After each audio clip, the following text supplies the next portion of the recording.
The six of us are here have worked together on hundreds, perhaps thousands of occasions, and there was always something, to me anyway, that was rather special about CBS and CBS Productions. And I think a large part of that, certainly in my estimation, was due to a man named Norman MacDonald. You're here. He started as a page.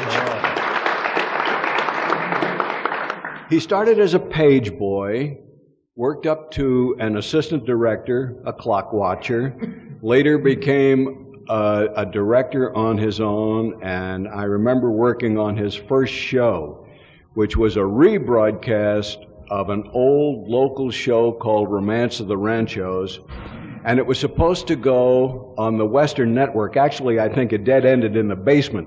Nobody ever heard it. But at any rate, Norm started that way. He was a man of infinite good taste, infinite good humor, and was able to, somehow or other, bring a cast together. Harry, he loved actors, which you can't say. I think that's correct. Yeah. He did. He loved actors, and working together, as most of us did, almost every week on Gunsmoke in particular, he developed a sort of a rapport which you find only in repertory companies. And I'd like to vote him thanks for what he did for me. Oh, my. Indeed. I second that.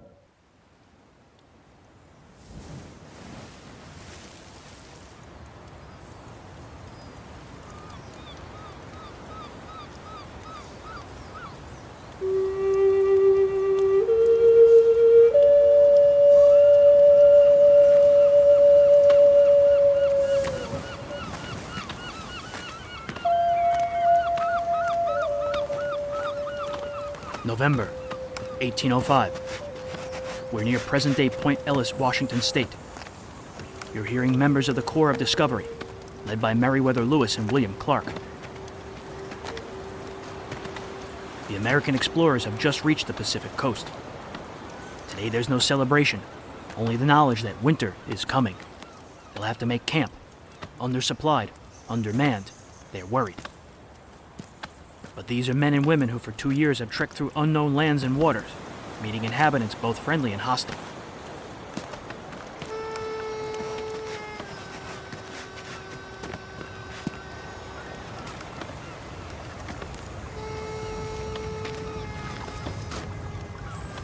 The party held a vote on where to make camp. Participants included Sacagawea, the Shoshone guide, and York, Clark's African servant.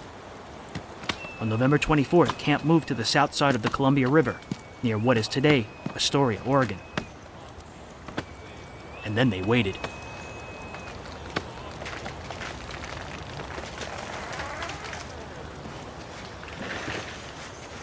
The first harsh winter on the Pacific coast would mirror many yet to come for 19th century settlers. Disease was rampant. Lives were short. After the Erie Canal was completed in 1825, joining the Great Lakes to the Atlantic Ocean, it gave Americans easier access to the interior of the country. Soon beaver trappers of the 1820s gave way to religious missionaries and anyone else looking for a new beginning. By the middle of the century, the West was populated with Americans, Spanish, French, Texans, British, Mexicans, Chinese, and those of the many tribes of natives slowly dwindling in size. 2 generations after Lewis and Clark, the United States controlled most of its current borders.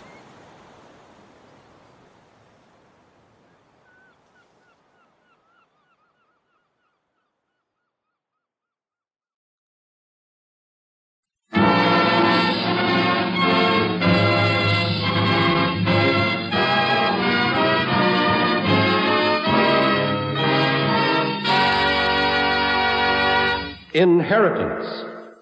The National Broadcasting Company, in cooperation with the American Legion, presents a story out of that great composite of visions, struggles, and victories of the American past.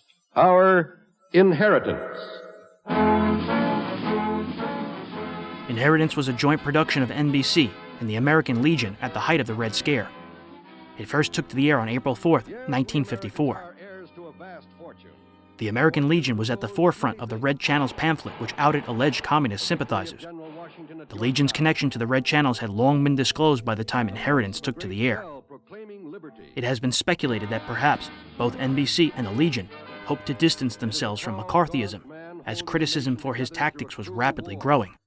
57 episodes were produced featuring the best West Coast radio actors available. The writing staff spanned both coasts and included Ernest Kinoy and George Lefferts.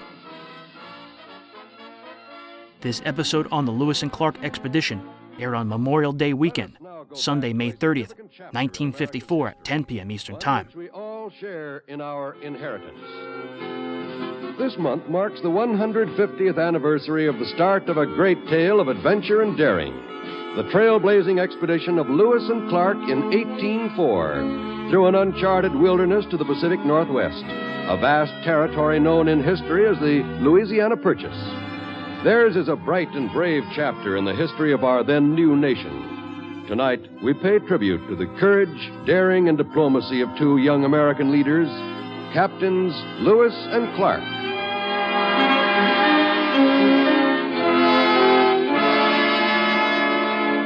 It is the year 1803. President Thomas Jefferson has finished dictating a long letter to his private secretary, Meriwether Lewis. Send a copy of that to Vice President Burr, and that should take care of it. Yes, sir. You can transcribe it later. Right now, I want to talk to you about something I've had on my mind for a long time. Anything wrong, Mr. President? Not at all, not at all. No, as a matter of fact, you're about the best secretary I've had. But how do you feel about it?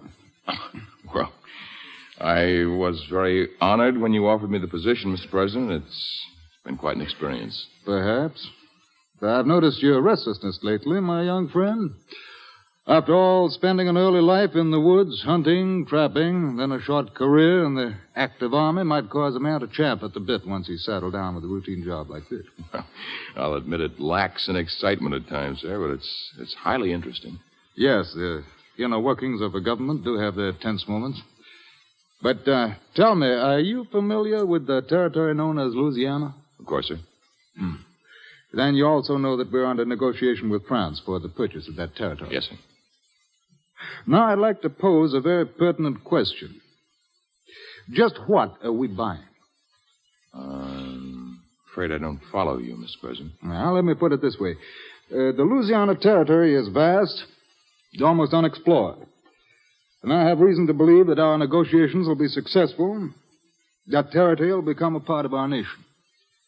But is it good land, rich land, valuable and fair, conducive to settlement? I can appreciate your concern, Mr. President. Well, then you can also appreciate the need for exploration of this territory. It must be charted, must be mapped. Many questions concerning it must be answered. Oh, then you propose such an exploration at this time, sir? I do. In the past, I've helped instigate a few attempts at exploring our western regions. They failed. But I propose one now that I hope and pray will not fail. Yeah, you sit back, Lewis. You're about to fall off the edge of your chair. Oh, of course. I knew such a conversation would excite you, my young friend. But from my observations during these 2 years that you've assisted me, excitement of youth is not your only attribute. Courage, honesty, much daring are a part of your composition.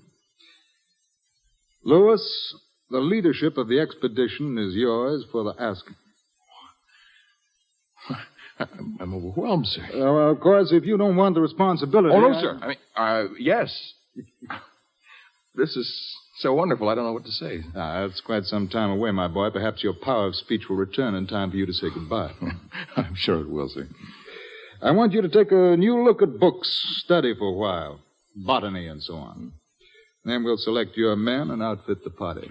Speaking of men, sir, may I make a suggestion? By all means, it's your expedition. Recently in the Army, I renewed a boyhood friendship with William Clark. We often talked of adventure, and Will is probably as qualified as I am to lead such a party. Clark. In relation to George Rogers Clark? His younger brother, sir. There is no one with whom I'd rather share my command. Well, he comes from good stock, and with such an enthusiastic recommendation from you, how can I refuse? You write him and see what he thinks of the idea. I will, sir, right away. But I think I know what he'll say. This is the answer to a dream. And may it answer all our dreams, Lewis. I wish you the best of luck.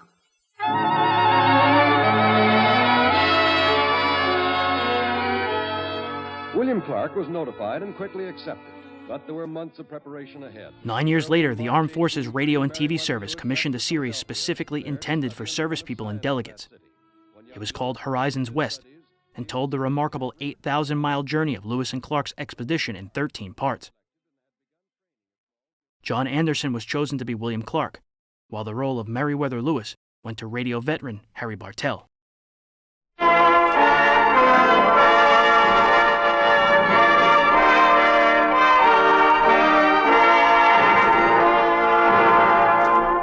The American West. Once it could have been the British, Spanish, or even the Russian West. It became American primarily because of the explorations of two young Army officers, Meriwether Lewis and William Clark. Their pioneering journey stands as one of the great achievements in the history of the United States.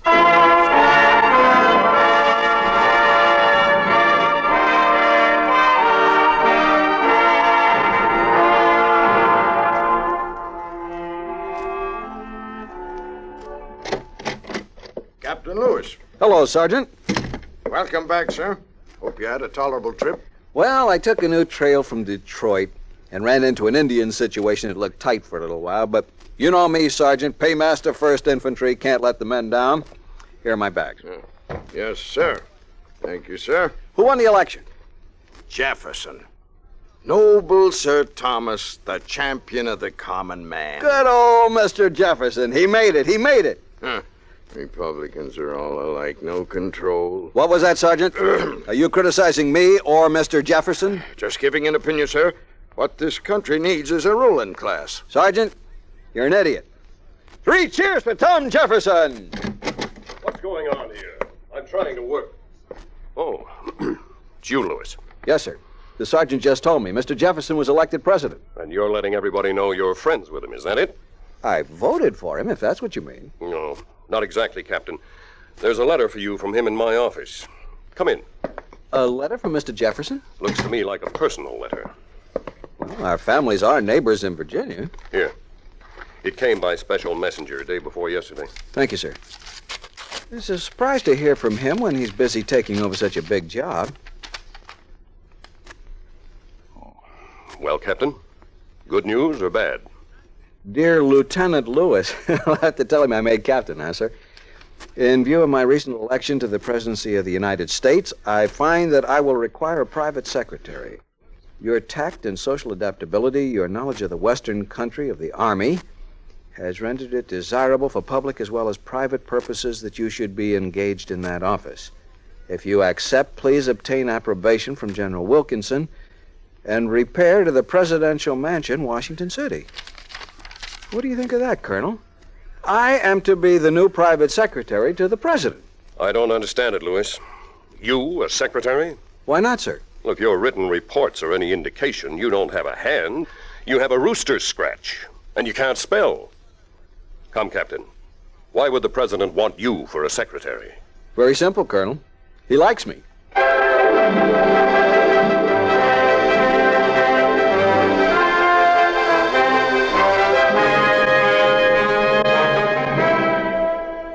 Horizons West, the continued story of the Lewis and Clark expedition. Now, with Harry Bartell as Meriwether Lewis and John Anderson as William Clark, listen to Chapter 1, Mr. Jefferson's Dream.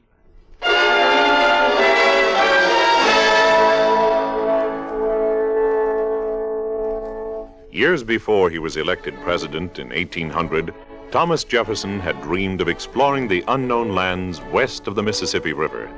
Unknown lands that were said to contain wonders such as a mountain of pure salt and prehistoric mammoths.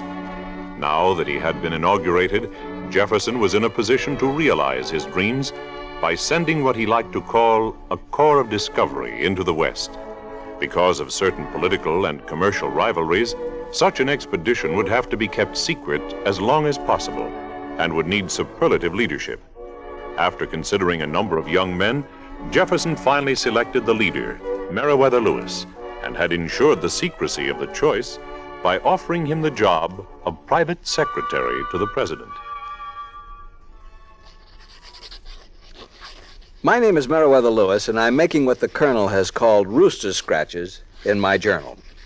In March of 1801, I was 26 years old, a captain in the 1st Infantry and paymaster for the regiment. I liked Army life, even though being paymaster meant I had to travel constantly through the wilderness parts of Kentucky, Tennessee, Ohio, and along the Mississippi frontier in order to pay the scattered troops of the regiment. I managed to make the rounds about twice a year. Anyway, on March 6, 1801, the day after I received my letter from Mr. Jefferson, I left the Army depot in Pittsburgh on my way to Washington, the new federal city. The spring rains made the roads a slough of mud, and it took me over 2 weeks to reach the White House. Mr. Jefferson had gone for a short vacation to Monticello, but he left instructions for me to move into his quarters, where I would receive free food and lodging and a salary of $600 per year, much better than captain's pay, I might add. So I unpacked and tried to get settled before the president returned.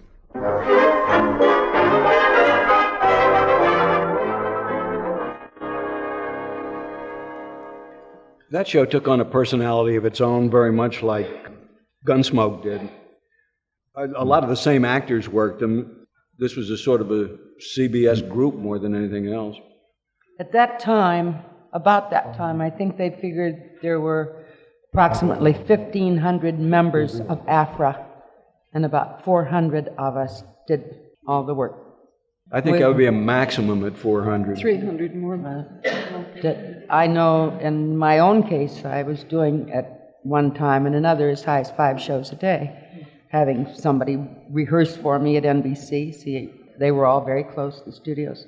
Do 2 or 3 one-man families. And Betty, I did Betty.